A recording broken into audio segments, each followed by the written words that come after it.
Hey, welcome to another edition of iFanboy Mini, the casual version of the more formal comic book discussion show iFanboy. I'm Ron, and I'm here with this week's pick of the week, which is Glamourpuss #1 by Dave Sim. For those of you who don't know who Dave Sim is, he's one of the legendary pioneers of independent comics publishing. For 20 years, he published his self-published title, Cerebus, which went up to 300 issues and has been reprinted in phone book-like trade paperbacks, and is an epic tale of an earth pig, aardvark, and his adventures, swords and sorcerers and magic and all stuff like that. When he finished Cerebus a few years ago, everybody wanted to know what Dave Sim's next project was going to be. Some people thought he was joking when he said it was going to be a tale of teenage women in the world of fashion done in my best Al Williamson style. But turns out he wasn't kidding at all. Glamourpuss #1 is the first issue of his new series, which is indeed an adventure in the photorealistic style of Alex Raymond. For those of you who don't know who Alex Raymond is, he was a comic book artist in the 1950s that did not so much comic books, but comic strips. A lot of the newspaper strips that we see in the newspapers today were done in a kind of a more photorealistic, very clean line kind of art style. Alex Raymond was followed by Al Williamson, John Prentice, and then eventually the great Neal Adams in drawing in this kind of style. These days, we don't really see this photorealistic style in comics as much. The closest example would be Alex Ross and his photorealistic painting style.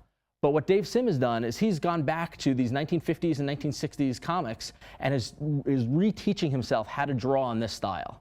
What Glamourpuss #1 does is it tells the tale of his adventure of researching this art, interviewing people like Neal Adams, and basically trying to figure out the craft of drawing in this photorealistic style. For those of you who are really into how comics are made and the actual tools that are used, he goes into detail of the different pens and pencils and brushes and the pros and cons of brushes and how to use inking. And it's a real amazing, amazing journey in art and the actual execution of comic art. We do get a couple of pages of a story, The Self-Education of Natasha, which is an example of Dave Sim showing his chops using this photorealistic style. But ultimately, this book is more nonfiction than actual fiction. It's Dave Sim sharing his interest in this style and what he's done in trying to ape this style and actually create a comic based around it. The art is beautiful. Like he said, they're all women from the early 60s that he's used as photo reference from fashion magazines. And Dave Sim is known to be a controversial figure, so of course some of the writing gets a little kind of snarky and kind of criticizing of fashion these days.